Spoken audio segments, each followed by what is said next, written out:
Hello दोस्तों, आपका agriculture study BK में स्वागत है। तो आज हम इस वीडियो में बात करेंगे आपके पशुपालन की, जो कि हमारी वीडियो नंबर हो जाएगी 5वीं वीडियो। और इस वीडियो में जो हमने आपको 100 क्वेश्चनों की जो है बात करेंगे और कम समय में अधिक क्वेश्चन की हम यहाँ पर बात करेंगे। और जो आपके 100 क्वेश्चन से पहले क्वेश्चन है वो हमने इससे पहले वाली वीडियो में करा दी हैं, आप उसे वीडियो को देख लेंगे। तो देर न करते हुए हम इस वीडियो को शुरू करते हैं। और जिन्होंने अभी तक चैनल को सब्सक्राइब नहीं किया है तो चैनल को ज़रूर सब्सक्राइब कर दें और वीडियो को लाइक ज़रूर करें। तो फिर हम करेंगे प्रश्न नंबर 101 से शुरू। और जो प्रश्न नंबर 101 है, ये हमने जिसने पिछली वाली वीडियो देखी है उन्होंने कमेंट भी करा है। तो इसका आंसर बताया है कि भेड़ का जो गर्मी का आने का समय होता है वो कौन सा होता है, मार्च अप्रैल या जून जुलाई या सितंबर अक्टूबर या उपरोक्त सभी। तो सभी ने आंसर दिया था ऑप्शन नंबर डी, तो बिल्कुल सही था ये आंसर। तो आपका जो होमवर्क दिया था ये 101 क्वेश्चन का आंसर डी हो जाता है। बात करते हैं प्रश्न नंबर 102 की। 102 है, भेड़ में डिंब शरण का समय क्या होता है?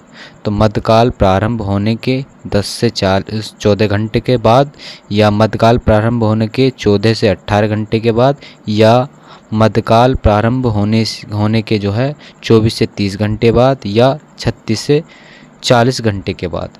तो इसका आंसर जो हो जाएगा आपका 102 का, तो वो आपका हो जाएगा ए ऑप्शन। क्योंकि जो भेड़ डिंब चरण में आती है उसका समय जो होता है वो मध्यकाल प्रारंभ होने के 10 से 14 घंटे के बीच में जो है वो जो मध्यकाल होता है उसका प्रारंभ हो जाता है। तो ऑप्शन ए हो जाएगा 102 क्वेश्चन का। आगे बात करें हम 103 क्वेश्चन की। 103 है आपका कि जन्म के समय भेड़ के मेमने का भार कितना होता है? जब भेड़ मेमने को जन्म देती है तो उस समय जो है मेमने का भार कितना होता है? तो 1 से 3 किलोग्राम, या 2 से 5 किलोग्राम, या 5 से 7 किलोग्राम, या 7 से 9 किलोग्राम। तो कितना होता है? 2 से 5 किलोग्राम जो है भेड़ के मेमने का वजन होता है जब भेड़ जो है जन्म देती है मेमने को। तो ऑप्शन 103 का जो है बी ऑप्शन सही हो जाएगा। अब आगे बात करें हम प्रश्न नंबर 104। 104 है, भेड़ के मेमने की पूंछ काटने या डकिंग का उचित समय क्या होता है? तो आपसे एग्ज़ाम में ऐसे भी पूछा जा सकता है कि डकिंग का जो उचित समय है वो क्या होता है जो भेड़ के मेमने की पूंछ काट दी जाती है? तो प्रथम सप्ताह में, या चौथे सप्ताह में, या 2 माह बाद, या 6 माह बाद। तो इसकी जो सबसे अच्छा जो समय होता है वो जन्म देने के 1 सप्ताह के भीतर जो है उसकी मेमने की पूंछ काट दी जाती है, तो उसे डकिंग भी बोला जाता है। ऑप्शन ए ऑप्शन हो जाएगा 104 क्वेश्चन का आपका आंसर सही। बात करें 105 क्वेश्चन। 105 है, तो भेड़ में पूंछ काटना डकिंग का उद्देश्य क्या होता है? मतलब जो भेड़ के मेमने की जो पूंछ काटी जाती है वो किस उद्देश्य के लिए काटी जाती है? तो रोग से बचाने के लिए, ऊन की सफाई के लिए, सुंदरता के लिए, या विशेष पहचान के लिए?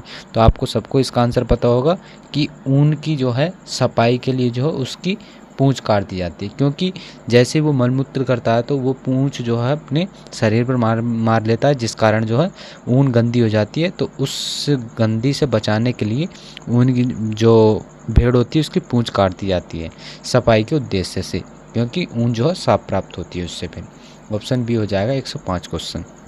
106 है कि भारतीय भेड़ में किस नस्ल की प्रति भेड़ ऊन अधिक प्राप्त होती है? तो बीकानेर की, गुरेज की, या नीलगिरी की, या शाहाबादी की। तो किसकी जो ऊन प्राप्त होती है अधिक, वो किसकी हो जाती है? तो आपका हो जाएगा ऑप्शन नंबर बी आंसर सही। जो गुरेज होती है इसकी जो है अधिक ऊन प्राप्त होती है। तो ऑप्शन बी हो जाएगा 106 क्वेश्चन का। आगे बात करें हम प्रश्न नंबर आपका 107 क्वेश्चन। तो 107 क्वेश्चन जो आपका इम्पोर्टेंट क्वेश्चन हो जाता है। तो यहाँ पर है, सिल्वी क्रांति किससे संबंधित है? तो सिल्वी क्रांति बतानी आपको किससे संबंधित है। तो ये क्वेश्चन बहुत ही इम्पोर्टेंट है, एग्ज़ाम में देखने को मिल सकता है आपको। AGTA के जो है क्वेश्चन इसी टाइप के क्वेश्चन पूछे जाते हैं कि सिल्वी जो क्रांति है वो किससे संबंधित हो जाती है? तो आपकी अंडा उत्पादन से जो है ये क्रांति हो जाएगी। ऑप्शन नंबर बी आंसर सही हो जाएगा। कपास से बोली जाए तो सफ़ेद गोल्ड। और आगे नीली क्रांति आपकी मछली उत्पादन से होती है। तो इसका ऑप्शन 107 का हो जाएगा डी आंसर। बात करें 108 क्वेश्चन। तो मुर्गी पालन व्यवसाय की प्रमुख समस्या क्या हो जाती है? जो मुर्गी पालन व्यवसाय की जाती है उसमें जो समस्या होती है, सबसे ज़्यादा किसकी समस्या रहती है?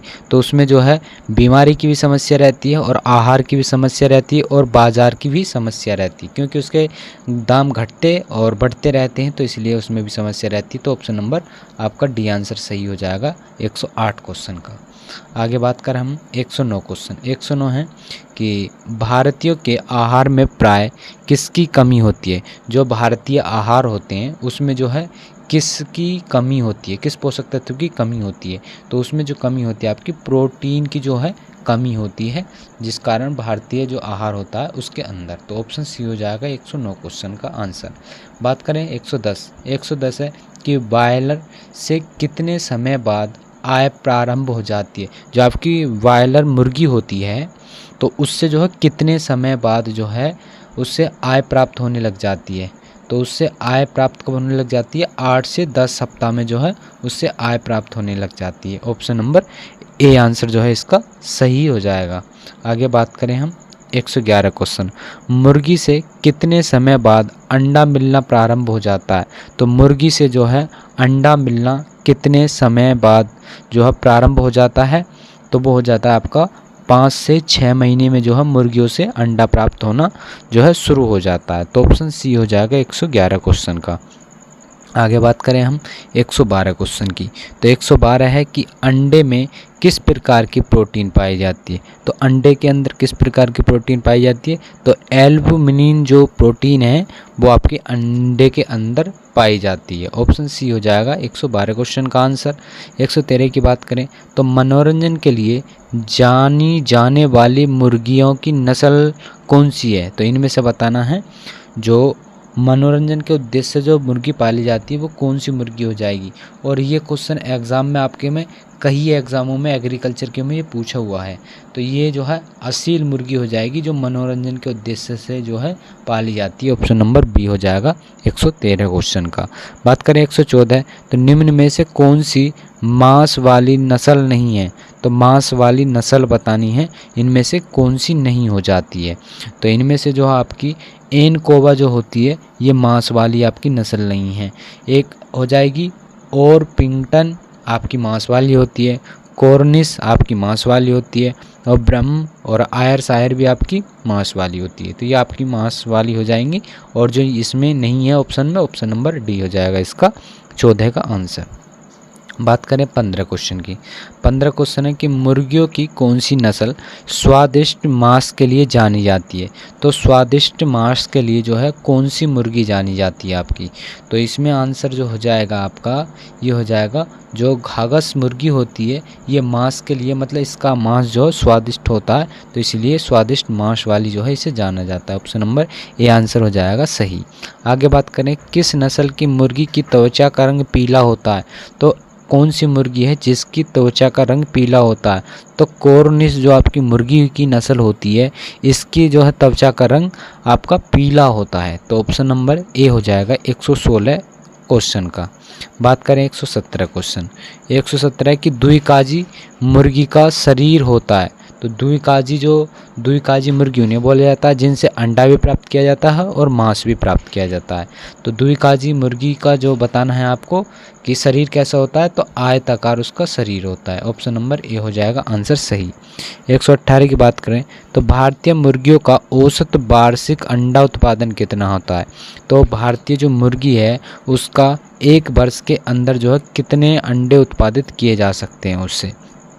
तो औसत में बताना है तो इसका आंसर जो हो जाएगा 60 अंडे जो है प्रति वर्ष जो है उत्पादित किए जाते हैं।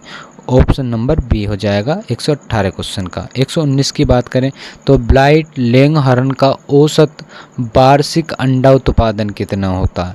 जो आपकी ब्राइट लेगहॉर्न मुर्गी है उसका जो औसत वार्षिक अंडा उत्पादन है वो कितना होता है? तो उसका होता है 200 अंडे जो है प्रति वर्ष जो है औसत उत्पादन होता है इस ब्लाइट लैंगहॉर्न मुर्गी का? तो ऑप्शन नंबर बी हो जाएगा 119 क्वेश्चन का।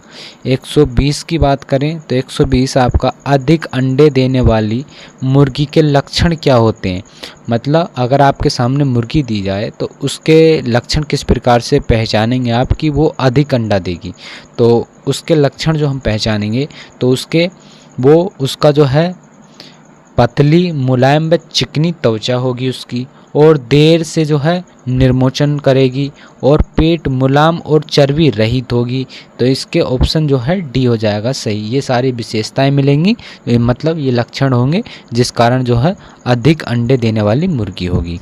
बात करें 121 क्वेश्चन की, तो ब्रूडिंग अवस्था जो होती है वो कितने सप्ताह में जो है हो जाती है? तो ब्रूडिंग अवस्था जो होती है वो आपकी होती है 10 से 12 सप्ताह में जो है ब्रूडिंग अवस्था पूरी होती है। ऑप्शन नंबर बी आंसर सही हो जाएगा। अब बात करें आगे, प्रश्न नंबर हम 122 क्वेश्चन 122 है, ब्रूडर में प्रथम सप्ताह तापमान होना चाहिए। मतलब ब्रूडर में जो है प्रथम सप्ताह का जो तापमान है वो कितना होना चाहिए? तो उसमें जो है 95 फ़ारेनहाइट जो है तापमान होना चाहिए प्रथम सप्ताह का। तो ऑप्शन डी आंसर हो जाएगा 122 क्वेश्चन। 123 की बात करें तो चूजों में लिंग निर्धारण किया जाता है तो किसके द्वारा? गुदा विधि द्वारा किया जाता है, या चेक सेक्सिंग मशीन द्वारा किया जाता है, या स्वयं लिंग निर्धारण किया जाता है, या उपरोक्त सभी हो जाता है? तो इसमें जो है चूजों में जो लिंग निर्धारण किया जाता है वो सारी विधियां हैं। एक गुदा विधि भी हो जाती है, चिक सेक्सिंग मशीन भी हो जाती है, स्वयं लिंग निर्धारण भी हो जाती है। तो ऑप्शन नंबर डी हो जाएगा 123 क्वेश्चन का आंसर। आगे बात करें हम 124 क्वेश्चन की। 124 है कि नर चूजों को प्रजनन विहीन करने की क्रिया क्या कहलाती है? जो आपके नर चूजे होते हैं उनमें प्रजनन विहीन मतलब वो प्रजनन नहीं कर सकते, तो उस क्रिया को जो है क्या कहते हैं? तो उस क्रिया को बोला जाता खस्सीकरण। जो नर चूजे होते हैं उनको बोला जाता है जो प्रजनन शक्ति विहीन हो जाते हैं, मतलब वो प्रजनन करने योग्य नहीं रहते। तो ऑप्शन नंबर ए आंसर हो जाएगा 124 क्वेश्चन का। आगे बात करें 125, चूजों की चोंच काटने या डी वेकिंग का उद्देश्य क्या होता? मतलब चूजों की जो चोंच काट दी जाती है वो क्यों काट दी जाती है? अंडे की सुरक्षा के लिए, या आपसी लड़ाई से बचाव के लिए, या आपके दाने प्राप्त करने की सुविधा के लिए? तो इसका ऑप्शन नंबर जो हो जाएगा आपका डी आंसर सही हो जाएगा। ये सारे इसके उद्देश्य हो जाते हैं चूजों के चोंच काटने के। तो आपके अंडे की सुरक्षा के लिए भी, और आपसी से लड़ाई बचाव के लिए भी, और दाने प्राप्त करने की सुविधा के लिए भी चोंच काट दी जाती है। आगे बात करें हम 126 क्वेश्चन। 126 है कि अंडे से चूजा एक बार दोबारा से देख लेते हैं क्वेश्चन। तो अंडे से चूजे निकालने के कितने समय बाद दाना दिया जाता है? मतलब जब अंडे को चूजे से बाहर निकाल लिया जाता है तो उसको जो है कितने समय बाद जो है दाना दिया जाता है?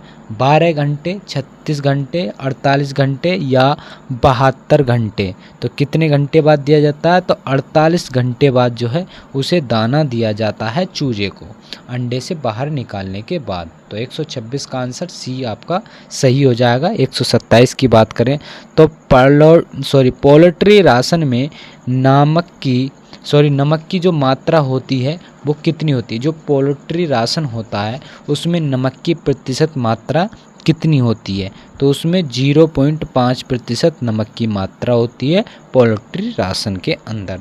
तो ऑप्शन ए हो जाएगा 127 क्वेश्चन का। 128 की बात करें तो पालन गृह में प्रति चूजा स्थान दिया जाता है। तो पालन गृह के अंदर एक चूजे के लिए कितना स्थान दिया जाता है? तो उसको स्थान जो दिया जाता है 1 वर्ग फुट का जो है एक चूजे को स्थान दिया जाता है। ऑप्शन ए हो जाएगा 128 क्वेश्चन का आंसर। 129 की बात करें तो ये हो जाता है निषेचित अंडे प्राप्त करने के लिए एक नर चूजे के साथ मुर्गी रखी जाती है।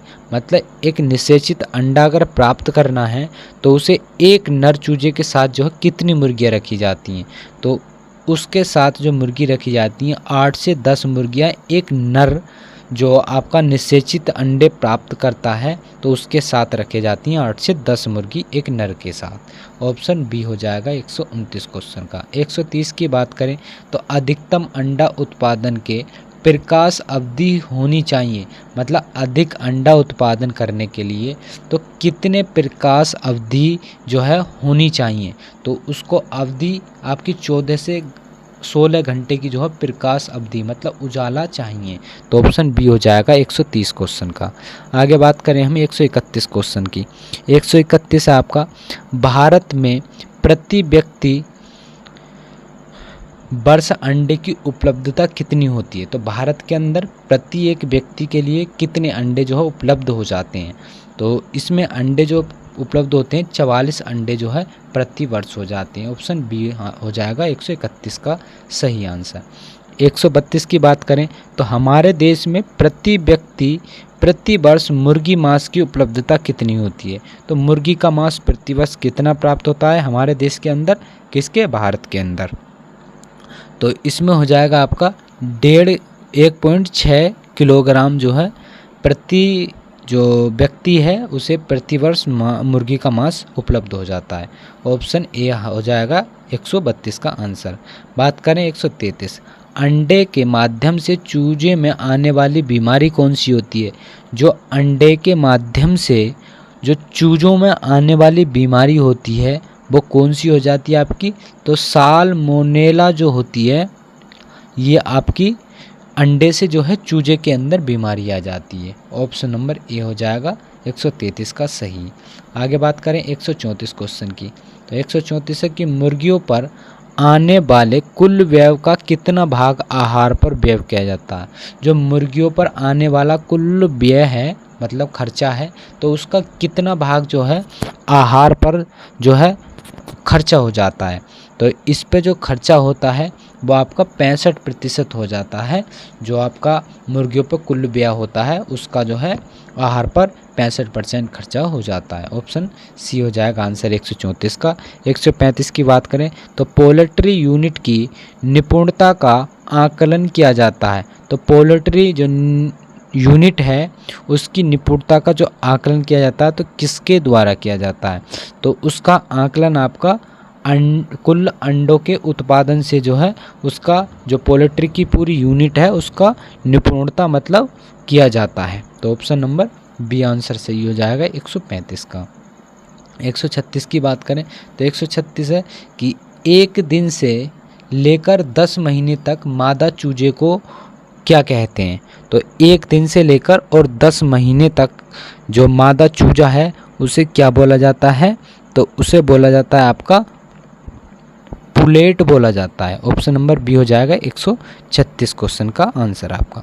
137 की बात करें 9 से 20 सप्ताह की उम्र तक मुर्गियों का रख रखाव क्या कहलाया जाता है, तो 9 से अगर 20 सप्ताह के बीच तक हम मुर्गी की जो रख रखाव है उसे रखेंगे तो उसे क्या बोला जाएगा, तो उसे बोला जाएगा आपका लियर प्रीडियर बोला जाएगा। क्या, लियर प्रीडियर बोला जाएगा, तो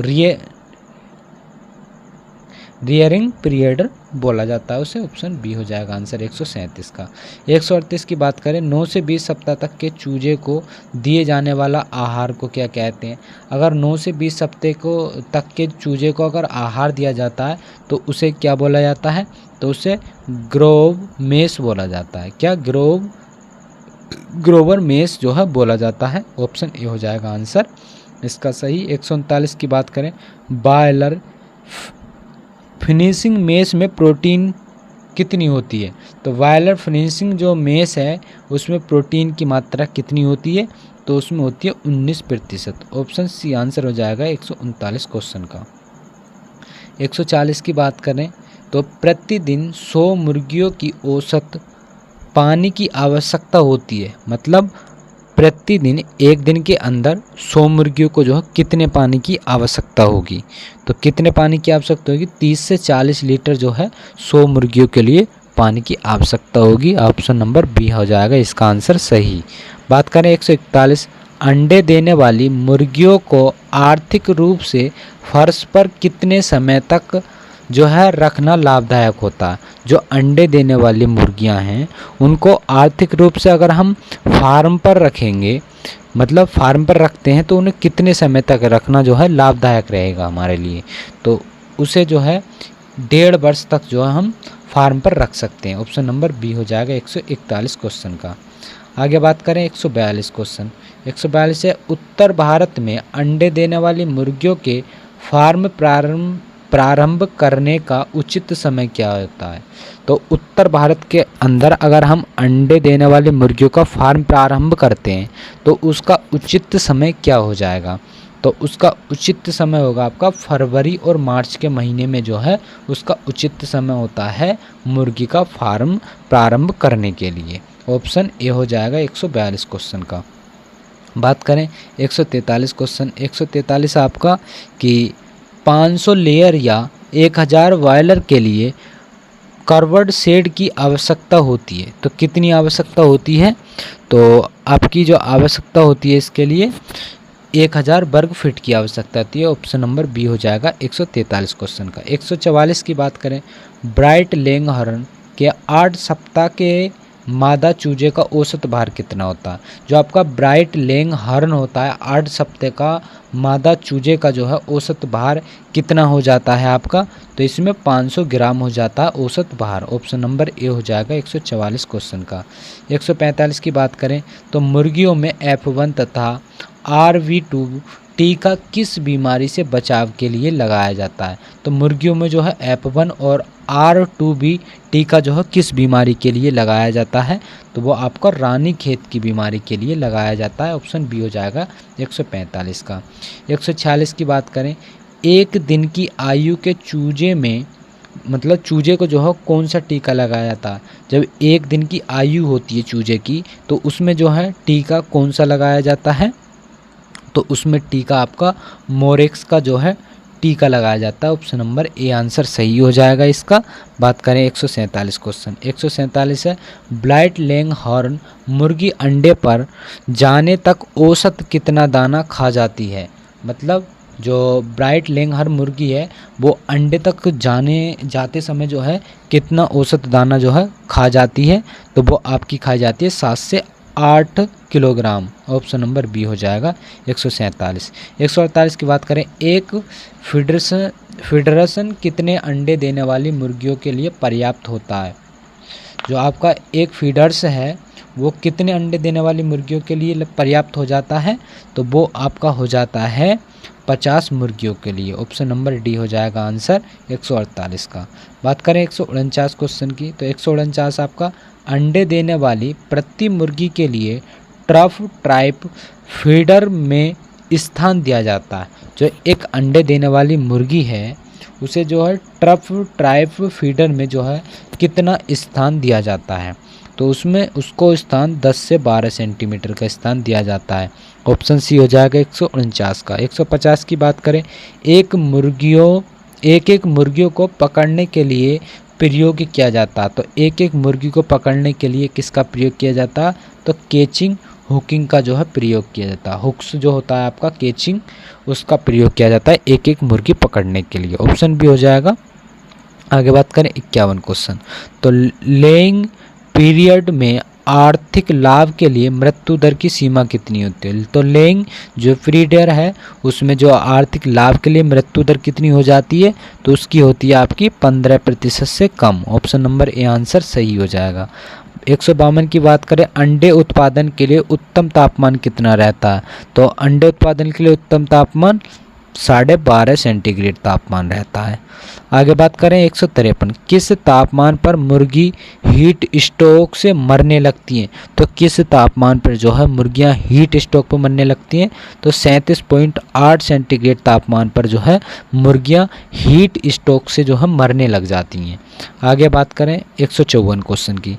154 है, अंडे देने वाली मुर्गियों के बिछावन की गहराई कितनी होती है। तो अंडे देने वाली जो मुर्गी है उसकी गहराई बिछावन की जो गहराई होती है वो कितनी हो जाती है, तो इसकी गहराई हो जाती है 5 से 6 inch. Option number C answer हो जाएगा सही।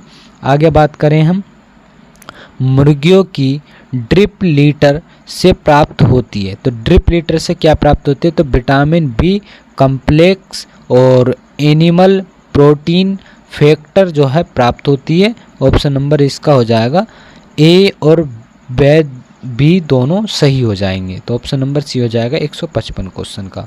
156 की बात करें हम तो 156 है आपका कि 20 सप्ताह से ऊपर ब्लाइट लेंगहॉर्न के स्थान जो है दिया जाता है। मतलब अगर 20 सप्ताह से ऊपर की ब्लाइट लेंगहॉर्न मुर्गी हो जाती है तो उसको कितना स्थान दिया जाता है? तो उसको स्थान 2.5 वर्ग फीट का जो है स्थान दिया जाता है। ऑप्शन बी हो जाएगा 156 का। 157 की बात करें, कुक्कुट्स आहार में नमी की अधिकतम सीमा कितनी होती है? तो कुक्कुट्स आहार में जो है आपकी नमी की अधिकतम सीमा कितनी हो जाती है? तो 10% नमी की सीमा हो जाती है। ऑप्शन ए हो जाएगा। बात करें 158 क्वेश्चन, तो साहिवाल नस्ल की जो आपकी जंतु वैज्ञानिक नाम बताना। जो साहिवाल नस्ल है उसका जंतु वैज्ञानिक नाम, तो बोस इंडिकस जो है आपका साहिवाल का नाम हो जाएगा। ऑप्शन नंबर ए जो है आपका 158 का सही हो जाएगा। और बुलबुलेसी जो हो जाएगा आपका भैंस का हो जाएगा ये। आगे बात करें हम प्रश्न नंबर 59 क्वेश्चन की। 159, भारत में पशुधन की संख्या का अवरोही क्रम क्या है? तो भारत में जो पशु हैं उनका अवरोही क्रम क्या हो जाता है आपका? तो आपका हो जाएगा पहले गाय, फिर बकरी, फिर आपकी भैंस, फिर भेड़। तो इसका क्रम हो जाता है ये। Option number D. आगे बात करें हम 160 क्वेश्चन की। तो 160 क्वेश्चन आपका यहाँ पर कौन सा सही सुमेलित नहीं है वो बताना है। तो आपका नीचे से देख लेते हैं। तो गाय का जन्म स्थान क्या है? तो विश्व में प्रथम स्थान तो भारत का हो जाता है। भेड़ में चीन का हो जाता है। भैंस के अंदर भारत में हो जाता है सबसे ज़्यादा। बकरी के अंदर कहाँ पर है आपका? तो चीन में हो जाता है आपका बकरी का अंदर। और यहाँ पर ऑस्ट्रेलिया ये गलत दिया हो। तो ऑप्शन नंबर ए हो जाएगा आंसर सही। आगे बात करें हम प्रश्न नंबर 161। 161 है कि भारत में कुल दुग्ध उत्पादन का सबसे अधिक भाग किस प्रकार के पशुपालकों का है? तो भारत के अंदर जो है कुल दुग्ध उत्पादन में जो है किस भाग से जो है दूध अधिक प्राप्त किया जाता है? तो ये किया जाता है आपका भूमि विहीन पशुपालकों के द्वारा। ऑप्शन नंबर ए हो जाएगा 161 का आंसर। 162 की बात करें तो भारत के किस क्षेत्र में कृषि से प्राप्त कुल आय में दुग्ध उत्पादन से होने वाली आय का योगदान सर्वाधिक होता है? तो किससे? जो कृषि क्षेत्र से जो आपका प्राप्त होता है कुल आय, उसमें जो है दुग्ध आय से होने वाली आय का योगदान सर्वाधिक होता है। तो किसका हो जाता है? पूर्वी भाग से हो जाता है। ऑप्शन नंबर बी आंसर सही हो जाएगा 162 का। 163 की बात करें तो भारत के किस क्षेत्र में अच्छी किस्म के पशु पाले जाते हैं? तो भारत के किस क्षेत्र में जो है अच्छी किस्म के जो आपके पशु हैं वो पाले जाते हैं? तो शुष्क क्षेत्र में जो है अच्छे पशु जो है आपके पाले जाते हैं। तो ऑप्शन ए आंसर सही हो जाएगा 163 क्वेश्चन का। 164 की बात करें तो निम्न में से कौन सी दुधारू नस्ल नहीं है? तो यहाँ पर जो है आपको बतानी है कि दुधारू नस्ल कौन सी नहीं हो जाती। तो अगर हम गिर की बात करें तो गिर आपकी दुधारू नस्ल हो जाती है। मांटगोमरी भी आपकी दुधारू नस्ल हो जाती है। और आगे बात करें हम तो सिंधी भी आपकी दुधारू नस्ल हो जाती है। लेकिन थारपारकर जो आपकी ये द्विकाजी नस्ल हो जाती है। ऑप्शन बी हो जाएगा 164 का आंसर सही। 165 की बात करें तो निम्न में से कौन सी भारवाही नस्ल की गाय है? तो भारवाही जो नस्ल है इनमें से बताना है कि कौन सी नस्ल हो जाएगी जो भारवाही नस्ल की गाय हो जाएगी। तो वो हो जाएगी आपकी हल्लीकर जो है आपकी भारवाही नस्ल हो जाती है। ऑप्शन बी हो जाएगा 165 का आंसर। 166 की बात करें कौन सी गाय की नस्ल सूखे के प्रति सहनशील होती है? तो कौन सी गाय की नस्ल है जो सूखे के लिए सहनशील हो जाती है? तो सिंधी आपकी नस्ल हो जाती है। ऑप्शन नंबर ए आंसर सही हो जाएगा। आगे बात करें हम 66 क्वेश्चन की। 66 भारत की सबसे भारी नस्ल कौन सी हो जाती है? तो भारत की जो सबसे भारी नस्ल है वो आपकी कौन सी हो जाएगी? कॉकरेज जो हो जाती है ये भारत की सबसे भारी नस्ल हो जाती है। आगे बात करें हम प्रश्न नंबर 168 सवाई चाल के नाम से जो है किस नस्ल मतलब गाय की कौन सी नस्ल को जाना जाता है?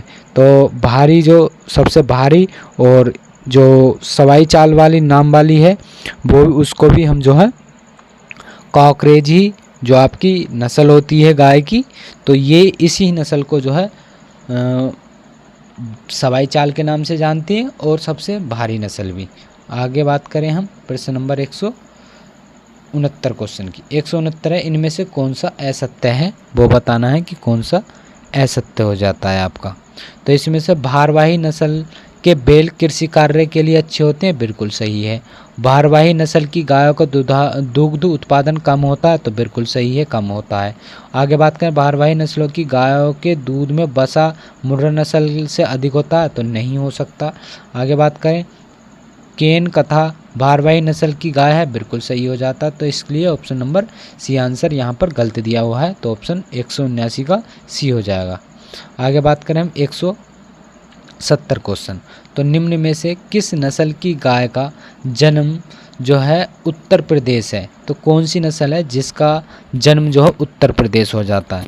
तो आपका खेरीगढ़ का भी उत्तर प्रदेश होता है और केन कथा का भी हो जाता है और मेवाती का भी, तो इसलिए ऑप्शन नंबर डी सही हो जाएगा। ये तीनों का नस्ल जो आपकी गाय की नस्ल है, इनका जो है उत्तर प्रदेश स्थान हो जाता है जन्म। आगे बात करें 171 क्वेश्चन। 171 है कि लंबे सींग वाली गायों की नस्ल, जो लंबे सींग पाए जाते हैं वो कौन सी गाय की नस्ल है जिसमें लंबे सींग पाए जाते हैं? तो अमृत महल की जो है नस्ल है जिसमें लंबे सींग पाए जाते हैं, ऑप्शन बी हो जाएगा 171 का। 172 असत्य कथन की पहचान कीजिए। तो इसमें बताना है कि असत्य की जो है पहचान करना है, कौन सा हो जाता है। जर्सी नस्ल की गाय में 4.5 से 5% वसा होती है, तो बिल्कुल सही हो जाएगा। आगे जर्सी नस्ल की गाय में कुंवर नहीं पाया जाता, तो इसमें नहीं पाया जाता, सही हो जाएगा। जर्सी नस्ल विश्व में सबसे अधिक दूध देने वाली गाय है, तो नहीं, विश्व में तो सबसे बड़ी हो जाती है होल्स्टीन फ्रीजियन। जर्सी नस्ल की गाय में गलकंबर नहीं पाया जाता, तो बिल्कुल सही है, नहीं पाया जाता, तो इसलिए ऑप्शन नंबर जो है सी आंसर सही हो जाएगा 172 क्वेश्चन का। आगे बात करें हम 173, होल्स्टीन फ्रीजियन नस्ल की गाय का जन्म स्थान क्या हो जाता है? तो इसका जन्म स्थान हो जाएगा आपका हॉलैंड, जो है जन्म स्थान हो जाएगा होल्स्टीन फ्रीजियन का, तो ऑप्शन सी हो जाएगा इसका आंसर सही। सबसे कम वसा किसके दूध में होती है? तो सबसे कम जो वसा होती है वो किसके दूध में होती है? तो होल्स्टीन फ्रीजियन के दूध में जो है सबसे कम वसा की मात्रा होती है, तो ऑप्शन डी हो जाएगा 174 का। बात करें 175 क्वेश्चन की। 175 है कि खीस गर्म करने पर किस कारण फट जाता है? तो अगर खीस को गर्म किया जाता है तो वो जो है किस कारण फट जाता है? तो वो आपका एल्बुमिन व ग्लोबिन के कारण जो है फट जाएगा, ऑप्शन डी हो जाएगा 175 का। 176, दही में सुवास पैदा करने वाला पदार्थ कौन सा होता है? तो दही में जो सुवास पैदा करता है, मतलब यह स्वाद पैदा करता है, तो कौन सा जो है पदार्थ हो जाता है वो, जिसके कारण जो खीस में स्वाद पैदा होता है? तो ड्राई एसिटाइल जो होता है, इसके कारण दही में जो है आपका स्वाद पैदा हो जाता है, ऑप्शन नंबर बी आंसर सही हो जाएगा। मैंने इसे खीस बोल दिया था, तो ये दही है। आगे बात करें हम 177, कौन सी नस्ल मांस और अंडा दोनों के लिए लाभप्रद है? तो यहाँ पर बताना है मुर्गी की नस्ल है जो कि मांस और अंडा दोनों उत्पादन के लिए अच्छा लाभ प्राप्त करती है, वो कौन सी नस्ल हो जाएगी? तो आपकी रोड आयरलैंड जो हो जाती है, इससे मांस भी और अंडा भी दोनों प्राप्त किया जाता है, ऑप्शन सी हो जाएगा। और इस मुर्गी को रोड आयरलैंड को द्विकाजी नस्ल भी बोल सकते हैं मुर्गियों की। आगे बात करें हम 178 क्वेश्चन। 178 है आपका कि प्रसव के तुरंत बाद आयन से प्राप्त पदार्थ कौन सा होता है? मतलब जब आपकी भैंस पसवा जाती है, गाय पसवा जाती है, उसके तुरंत बाद जो पदार्थ प्राप्त होता है उसे क्या कहते हैं? तो उसे बोला जाता है खीस। खीस बोला जाता है। जब पसिया जाती है भैंस तो उसका दूध निकाल दिया जाता है, तो उसे खीस बोलते हैं, ऑप्शन नंबर ए आंसर सही हो जाएगा। 179, टीजर सांड का मुख्य उपयोग क्या हो जाता है? तो टीजर जो सांड होता है उसका प्रयोग जो किया जाता है आपका ऋतु में गाय मतलब प्रदर्शन हेतु, मतलब ऋतु में जो गाय आती हैं उनकी पहचान करने के लिए जो टीजर साउंड का प्रयोग किया जाता है। ऑप्शन ए हो जाएगा 179 का। 180 की बात करें, टोकोफेरॉल को कहा जाता है, कौन सी विटामिन कहा जाता है ट्रेगोफेरॉल को जो है? तो इसका आंसर आपका डी आंसर सही हो जाएगा। ई विटामिन को जो है ट्रेगोफेरॉल कहा जाता है। आगे बात करें हम 181 क्वेश्चन की। 181 आपकी, बच्चों की सींग रोधन के लिए उपयुक्त उम्र क्या होती है? मतलब गाय के या भैंस के बच्चे के जो है सींग रोधन किया जाता है तो उसकी उम्र क्या होती है? तो उसकी उम्र 2 से 3 सप्ताह की आयु में जो है बच्चे के सींग रोधन कर दिया जाता है, उसकी उम्र होती है। ऑप्शन नंबर बी हो जाएगा सही 181 क्वेश्चन का। 182 की बात करें तो अच्छी हे में अधिकतम नमी की प्रतिशत मात्रा क्या होती है? तो अच्छी हे में जो है प्रतिशत मात्रा कितनी होती है? 18% होती है। ऑप्शन नंबर बी हो जाएगा 182 क्वेश्चन का आंसर। आगे बात करें हम, भैंस के प्रसव के समय नवजात शिशु का औसत भार कितना होता है? तो भैंस जब प्रसव जाती है तो नवजात शिशु का औसत भार 30 किलोग्राम हो जाता है। ऑप्शन नंबर बी हो जाएगा 183 क्वेश्चन का। 184 की बात करें हम तो विश्व में कुल पशुधन का कितना प्रतिशत जो है गाय तथा भैंस भारत में पाले जाते हैं? तो कुल जो आपका विश्व है उस पशुधन में जो है भारत के अंदर गाय और भैंस जो कितने प्रतिशत पाली जाती हैं? तो भैंस जो और गाय जो है 15.8% तो आपकी गाय पाली जाती हैं और 50% आपकी भैंस पाली जाती हैं। ऑप्शन नंबर ए हो जाएगा 184 क्वेश्चन का। 185 की बात करें, अंडे उत्पादन स्रोत हैं तो अंडे उत्पादन जो है किसके स्रोत हो जाते हैं आपके? तो प्रोटीन के स्रोत हो जाते हैं। ऑप्शन नंबर बी हो जाएगा।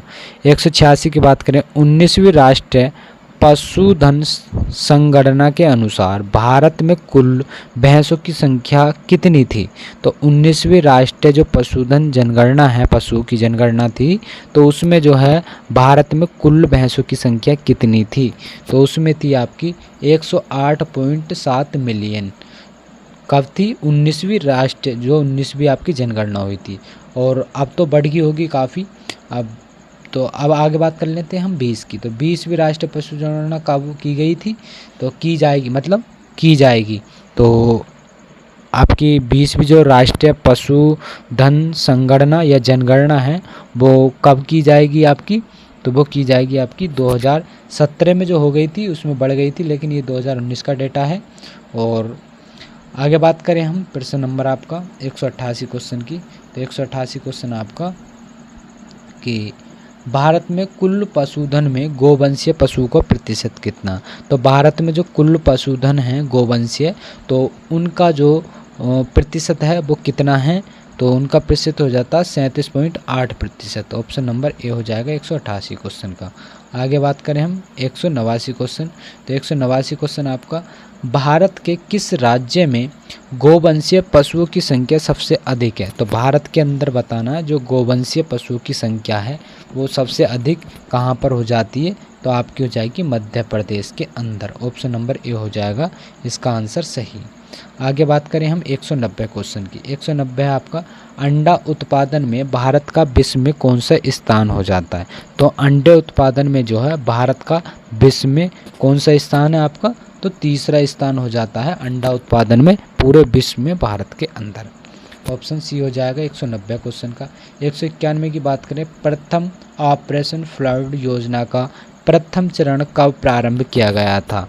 तो ये किया गया था 1970 में जो है प्रथम जो आपका चरण है ऑपरेशन फ्लड का जो योजना थी दूध उत्पादन के लिए बढ़ोतरी के लिए जो ये शुरू की गई थी आपकी, तो 1970 में जो है प्रथम चरण हुआ था इसका। ऑप्शन नंबर ए हो जाएगा 191 क्वेश्चन का।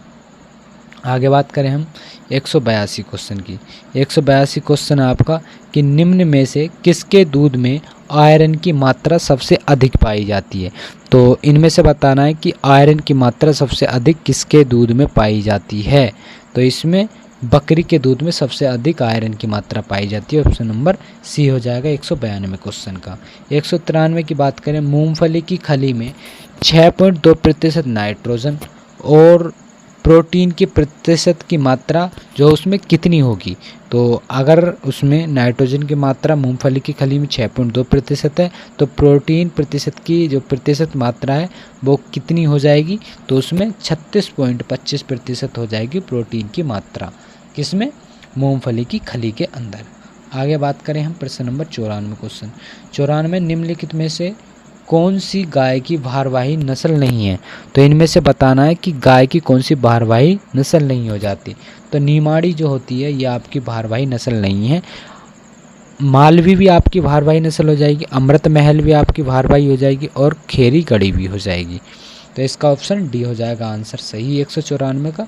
195 की बात करें तो भैंस के किस नस्ल में गलकंबर विकसित होता है। तो भैंस की जो कौन सी नस्ल है जिसका गलकंबल जो है विकसित होता है, तो किसका होता है, वो जाफराबादी जो गाय होती है उसका गलकंबल विकसित होता है। ऑप्शन नंबर सी आंसर 195 का हो जाएगा। 196 की बात करें तो 196 है आपका भेड़ की संकर नस्ल कौन सी हो जाती है। तो भेड़ की संकर नस्ल जो है आपकी कौन सी हो जाएगी, हिसार डेढ़ जो है आपकी संकर नस्ल हो जाएगी। ऑप्शन नंबर जो है डी आंसर सही हो जाएगा। 197 की बात करें, निम्न में से कौन सी जो है इंग्लिश नस्ल है। तो इंग्लिश नस्ल बतानी है आपकी कौन सी हो जाएगी। तो मुर्गियों की ये नस्ल दी हुई है जिसमें आपको इंग्लिश नस्ल बतानी है। तो इंग्लिश नस्ल कौन सी हो जाएगी, तो आस्ट्रोलोर्प जो हो जाएगी आपकी इंग्लिश नस्ल हो जाएगी। ऑप्शन ए हो जाएगा 197 का। बात करें आगे 198 क्वेश्चन की, तो 198 क्वेश्चन आपका कि वर्ष भर प्राप्त होने वाला हरा चारा जो है किसका है, जो पूरे वर्ष भर हरा चारा प्राप्त होता है। तो वो हो जाएगा आपका लहसुन जो है पूरे वर्ष भर जो है हरा चारा रहता है। ऑप्शन नंबर डी हो जाएगा 198 का।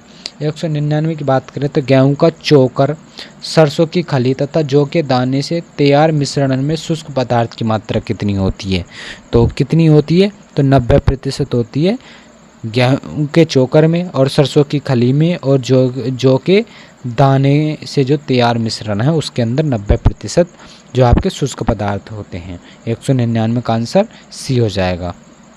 बात करें हम प्रश्न नंबर आपका 200 क्वेश्चन, और ये क्वेश्चन लास्ट क्वेश्चन है। तो विटामिन B12 के निर्माण के लिए आवश्यक जो कौन सा तत्व हो जाता है आपका, तो इसमें जो हो जाएगा आपका कोबाल्ट जो है B12 जो विटामिन है उसके निर्माण के लिए आवश्यक होता है।